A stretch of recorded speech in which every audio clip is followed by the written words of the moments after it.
Queria inicialmente agradecer ao Anderson e à Adriana do Ibraop, pelo convite, pela oportunidade e pelo desafio, né?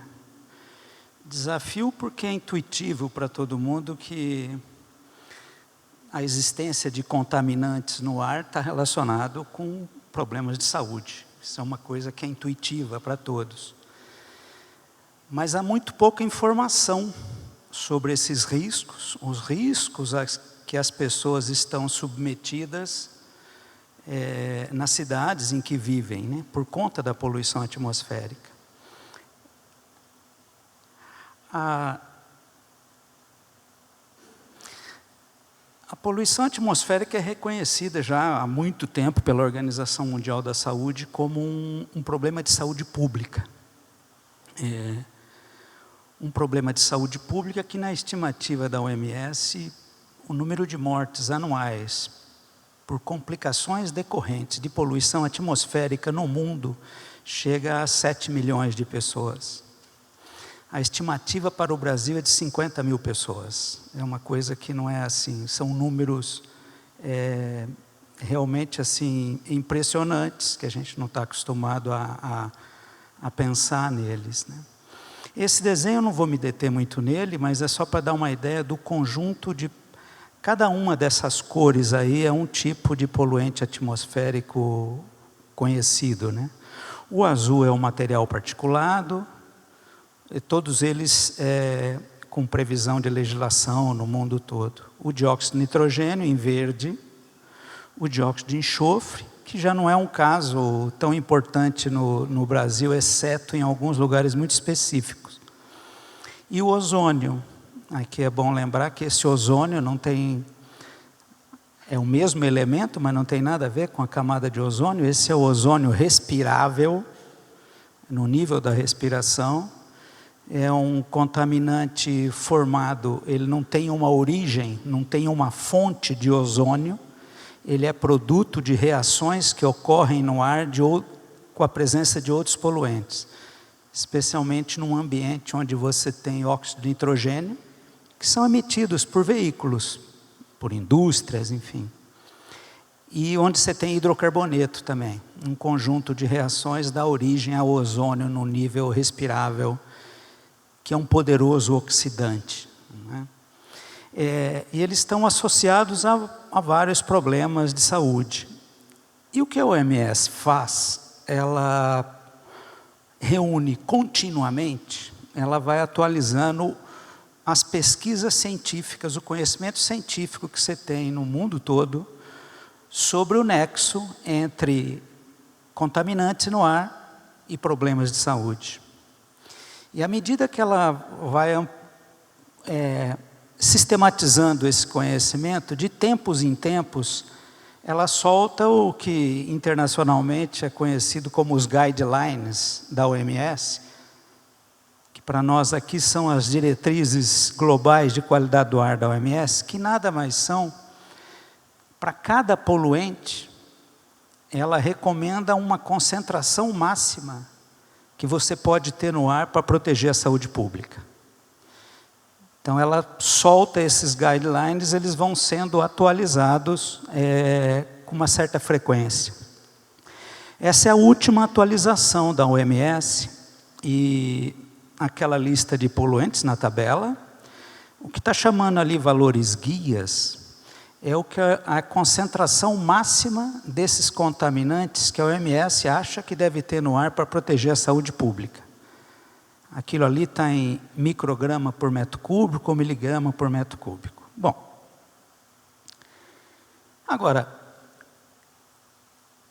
obviamente, para fazer sentido isso aqui, eu preciso estar constantemente monitorando a qualidade do ar e comparando o que eu estou medindo no ar com as recomendações da OMS para ver o nível de proteção da saúde pública. Então, uma coisa fundamental é a existência de monitoramento da qualidade do ar. O mais recomendável são as estações automáticas de monitoramento da qualidade do ar, porque ela monitora. O que ela faz? Ela está continuamente aspirando uma vazão de ar correspondente à respiração humana, e está medindo constantemente a concentração desses poluentes. Ela aspira esse ar no nível da respiração, por isso que essas estações estão sempre ao nível do solo. Como é uma foto dessa aqui que eu estou mostrando para vocês. Então ela monitora um conjunto de poluentes e ela monitora também as condições meteorológicas, que são importantes para avaliar a qualidade do ar. Pressão, temperatura, velocidade do vento, radiação, enfim. Então essas estações de monitoramento da qualidade do ar, a gente chama ela de automáticas, porque ela está continuamente mandando essa informação para uma central, que no caso usual deveriam ser as agências ambientais. Mas uma indústria pode ter uma estação dessa também, recebendo essa informação. E à medida que você recebe essa informação, é possível comparar o dado, seja com as recomendações da Organização Mundial da Saúde ou com a legislação do país. Para proteger, para pensar na proteção da saúde pública, o adequado é comparar com as recomendações da OMS. Por quê? Porque a legislação dos países nem sempre são compatíveis com a recomendação da OMS. Isso depende das condições políticas, da correlação de forças na sociedade, do nível de cidadania, da pressão pública, do interesse econômico. Então, isso afeta a legislação, obviamente. Então, um país pode estar mais ou menos defasado do que recomenda a OMS. Então, é importante, para pensar na saúde pública, é primeiro comparar com a OMS. Eu vou passar rapidamente, mas o que se monitora? O que nós sabemos de monitoramento no país hoje? O Brasil possui hoje 230 estações de monitoramento da qualidade do ar, concentradas basicamente em 3 estados, né? São Paulo, Minas e Rio de Janeiro. Né? Depois vem o Espírito Santo, tem alguma estação também. E alguns estados, alguns grandes centros urbanos, não tem uma estação de monitoramento, né? Isso aqui é um pouco a divisão. Mas 230 dá a impressão de ser um número elevado, mais de 200 estações. Eu acho que esse mapa dá uma ideia comparativa sobre números, sobre pontos de monitoramento da qualidade do ar. Aqui à esquerda, claro, o Brasil, nos Estados Unidos e na Europa. Obviamente, dá para ter uma ideia que a gente está bem assim, distante de aferir os riscos, na média, né, a que a população está submetida por conta de poluição do ar, justamente por uma relativa insuficiência no monitoramento da qualidade do ar no país. Comparando com alguns países, em termos de número de estação e população, aqui estamos pondo população por estação. Aqui é bom olhar com uma certa reserva, só para dar uma ordem de grandeza, porque isso depende da densidade, se uma cidade é mais espalhada, mais concentrada, você precisaria para uma mesma população, mais ou menos estações, mas ele dá uma ordem de grandeza um pouco, população por estação, né? Mas essa comparação, são países muito distintos, né? De tamanhos distintos, de extensão, de densidade. Se a gente comparar ali talvez os Estados Unidos e o Brasil, daria para dar uma ideia assim, um pouco grosseira ainda aí. Nós estamos falando de 150 mil habitantes por estação nos Estados Unidos, e no Brasil nós estamos falando de mais de 900 mil habitantes por estação. Mas isso ainda é uma coisa um pouco genérica, talvez fosse, que são os dois que eu mostrei, talvez se aproximasse um pouco mais se pegássemos os estados pela dimensão, pela população, como alguns países da Europa, por exemplo, e nós vemos aí a coisa, em alguns casos a coisa fica um pouco mais ainda complexa, em outras menores, né? Vocês notam o extremo, né? Santa Catarina, o Rio Grande do Sul, o Paraná. Nós não podemos afirmar que são estados que têm problemas econômicos, né? Perto do resto do país, né? E o número a população por estação, há uma insuficiência muito importante aí, né? Comparado com os demais países, né? Comparado com, até dentro do país mesmo, com os estados, né? Se nós falarmos de regiões metropolitanas, aí nós vamos descendo mais, tem mais concretude, né? Se nós estamos falando de regiões metropolitanas, ali nós estamos falando de população por estação, né? Vitória já é um número bastante, já é bem razoável, né? Belo Horizonte, aí a coisa vai se expandindo, né? Curitiba, no outro extremo, Curitiba tem 8 estações na região metropolitana, mas na cidade tem 4, né? Então,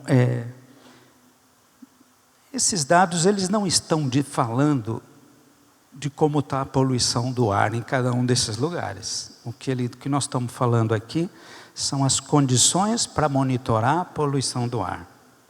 Então, eu acho que eu vou dar um passo à frente agora e ver o que essas estações estão medindo, não é? Então, vejam, para dar uma ideia, material particulado. Essa linha vermelha é o que recomenda a OMS de concentração de material particulado para proteger a saúde pública. Ela recomenda para material particulado 15 microgramas por metro cúbico.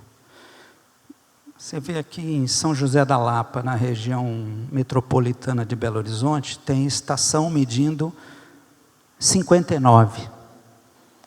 É 4 vezes mais material particulado na atmosfera do que recomenda a Organização Mundial da Saúde. A mesma coisa em Duque de Caxias, né? No Rio de Janeiro, enfim. E tem uma lista aí não dá tempo aqui da gente falar de cada uma delas, peguei algumas, mas depois eu mostro aqui, eu recomendaria vocês olharem vou chegar lá, acho que aí, porque vai dando curiosidade às vezes, de saber, escuta, mas onde eu moro, como é que está isso, eu já digo onde acessar, se tem estação e o que elas estão medindo. Aqui à direita nós estamos falando do dióxido de nitrogênio, não é? De algumas estações aí, né?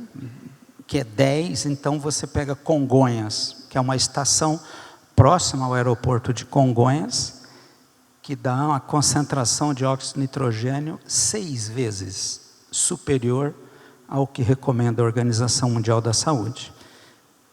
A Marginal Tietê, parece uma obviedade até, né? Em São Paulo também dá quase 6 vezes óxido de nitrogênio.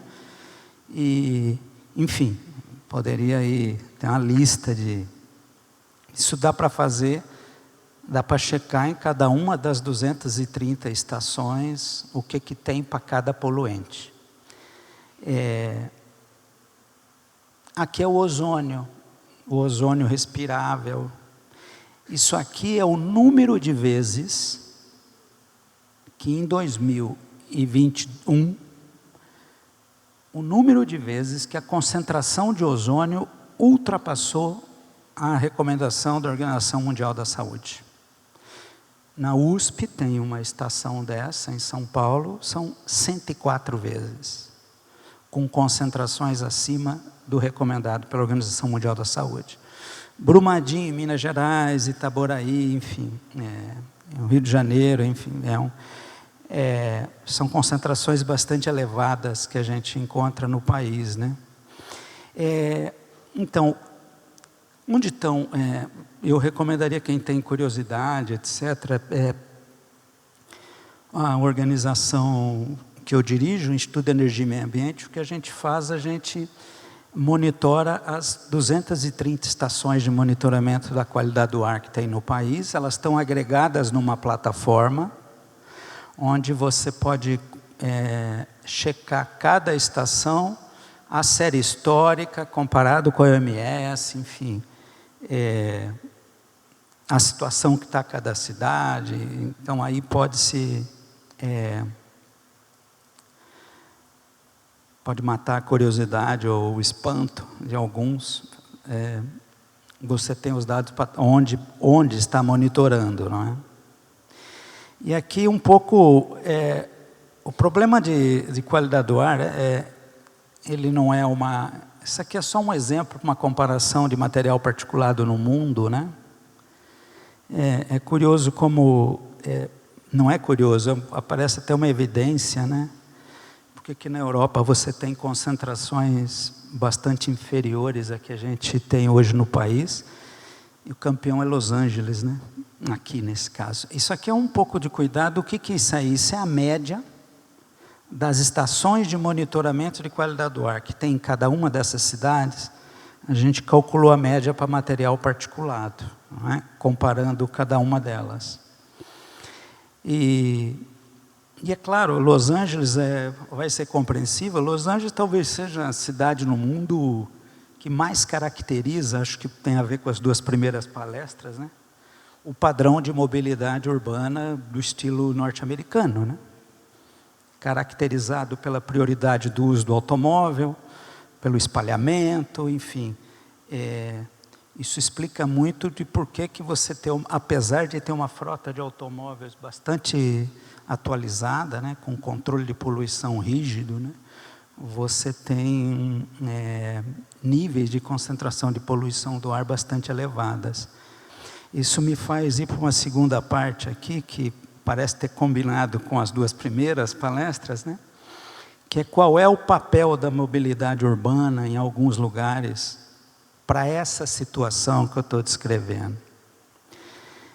Esse gráfico aqui, o que é esse gráfico? Há alguns anos atrás, nós trabalhamos junto com a Prefeitura de São Paulo, e primeiro com os dados de GPS de 15 mil ônibus em São Paulo.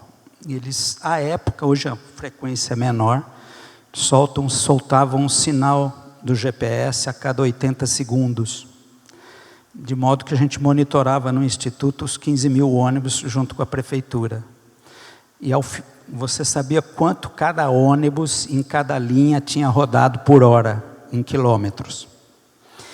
E junto com a Companhia de Engenharia de Tráfego, aí com modelagem, não com medida, o quanto os automóveis estavam circulando ao longo do dia. Isso são milhões de quilômetros. É como se a cada hora eu tivesse somado o odômetro de todos os veículos que rodaram aquela hora na cidade. O que está em vermelho são os automóveis, em cinza as motocicletas, os caminhões em azul e o ônibus em verde. Isso mostra uma evidência clara de que congestionamento é um problema de automóvel, né? Não é veículo em geral, é um problema ocasionado pelos automóveis e tem os horários. Mas onde que eu quero chegar? Bom, tem um estudo importante no nosso site lá que coloca isso em mapa, nas vias, enfim. Mas onde eu queria chegar é o seguinte: agora vamos pegar uma estação de monitoramento da qualidade do ar e ver o que acontece hora a hora. Aqui é monóxido de carbono, numa estação de São Paulo, Cerqueira César, na Avenida Paulista. Cada cor é um dia da semana. Então vocês vejam que o vermelho ali, quando dá, é parte por milhão isso aí. Quando dá concentração mais baixa, é obviamente final de semana, né? Por isso embaixo o CO. E é curioso, esse aqui é o óxido de nitrogênio, mesmo comportamento, né? Da intensidade de uso dos veículos, né? Mostrando que o problema de poluição do ar nessas cidades, por que eu digo nessa e mais algumas? Porque em alguns lugares específicos a poluição é de origem industrial. Não é no caso das grandes regiões metropolitanas, das grandes cidades, das grandes capitais, né? Se pegar Cubatão, por exemplo, em São Paulo, Volta Redonda, possivelmente você não vai ter esses... Vai ser uma coisa mais constante, porque é poluição industrial. Mas para não parecer que é São Paulo, vejam essa estação de monitoramento no centro do Rio de Janeiro. Também a mesma situação, não é? Com o que está em vermelho aí, final de semana. Bom, isso mostra um nexo claro, né? Entre os padrões de mobilidade urbana e problema de saúde pública, na verdade. Quando a gente fala qualidade do ar, né, fica mais genérico. Nós estamos falando aqui de uma relação entre saúde pública e mobilidade urbana. E uma característica dos padrões de mobilidade urbana, hoje nos grandes centros, talvez Curitiba venha enfrentando isso há um tempo, mas deu para ver o desafio de manter o transporte público vivo. Eu ia trazer um outro gráfico, sei que não ia dar tempo. É o que está acontecendo no país com a intensidade do uso do automóvel. Bate muito com o que ele está falando aqui. E a uberização, não é? Ele tem aumentado isso. Mas depois a gente fala disso, posso falar depois. Porque o Uber é um estímulo ao transporte individual, né? Ele diminui a propriedade do automóvel, mas aumenta o uso. Então, as características que a gente tem, acho que a nossa colega do IPEA falou um pouco disso, né, que é o espraiamento das cidades. O padrão de mobilidade urbana ajuda a espraiar as cidades. Esse padrão de mobilidade urbana está relacionado a vítimas de acidente de trânsito, ao congestionamento, que a rigor significa um custo econômico para a sociedade, dificuldade de acessibilidade, principalmente para a pessoa de mais baixa renda. E o nosso assunto aqui, né, é a deterioração da qualidade do ar e emissão de gás de efeito estufa. Por que eu juntei isso aqui tudo?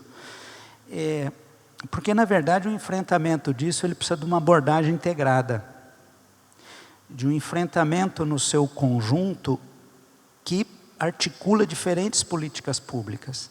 Saúde pública, clima, qualidade do ar. E eu não vou entrar, não há tempo, depois talvez nas perguntas a gente possa detalhar um pouco, mas você tem dois enfoques para isso. O da direita é melhorar os veículos, eletrificar, tornar veículo mais eficiente, botar biocombustível. O que acontece é que se você ficar focado só na direita, aí, o que nós vamos ter, o que a gente brinca lá no Instituto, vamos produzir o ecocongestionamento, né? A ecoimobilidade. Você sentado num veículo elétrico, a hidrogênio, etc., e parado. A cidade continua sendo desenhada para os automóveis, o espaço público, o cidadão perdendo o espaço público, mas os automóveis estão limpos. Então, isso é parte do problema, mas não... Então, você precisa do lado esquerdo também. Você precisa reduzir a necessidade de viagens. Eu vou pular para cá, que eu acho que já vamos... Estou vendo que faltam 2 minutos, estou chegando ao final. Então, você tem 3 coisas importantes, que uma coisa é reduzir a necessidade de viagem motorizada. E aí nós estamos falando de ação que ligando planejamento urbano e mobilidade. Já se falou aqui sobre isso. O que eu estou colocando é que isso aqui é um problema de saúde pública também e de qualidade do ar. Mudança de viagem para o transporte coletivo, sair do individual. Já foi falado aqui, BRT, enfim, racionalização, faixa exclusiva de ônibus. E aí, por último, claro, você melhorar os veículos, né? Torná-los menos poluentes. Então, precisa de uma abordagem tripla. E aí, o que precisa integrar essas coisas é que os planos de mobilidade urbana, no nosso entendimento, e os planos diretores urbanos, eles precisam ser olhados como parte da estratégia para melhorar a qualidade do ar e proteger a saúde pública. Nós estamos falando de articular políticas públicas. Você precisaria ter nos planos de mobilidade urbana, um avanço seria você ter metas de redução de emissão. Estou correndo atrás do relógio aqui. Uma outra coisa aqui o que está em curso no país é a revisão dos padrões nacionais de qualidade do ar. O que está em vermelho é o que recomenda a OMS para material particulado, à esquerda, azul, NO2 e ozônio. E essa barra é a legislação brasileira, o que ela permite. Então, vocês notem que nós estamos bastante defasados do que recomenda a OMS, e é uma briga danada no Conselho Nacional de Meio Ambiente você tentar reduzir a legislação brasileira mais próxima dos padrões. Vocês não têm ideia da resistência ao levar a legislação para próxima disso. Hoje há um debate sobre rever o CONAMA.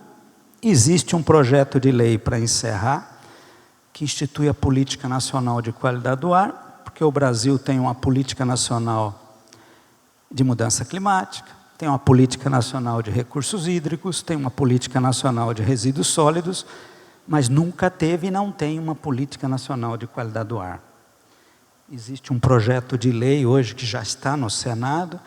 Infelizmente, ele, apesar dos avanços, ele traz um problema da compartimentação das políticas públicas e não está enxergando esse nexo entre qualidade do ar e mobilidade urbana, né? Então, o que a gente nota hoje, para encerrar, é quem trabalha com uma coisa não enxerga a outra.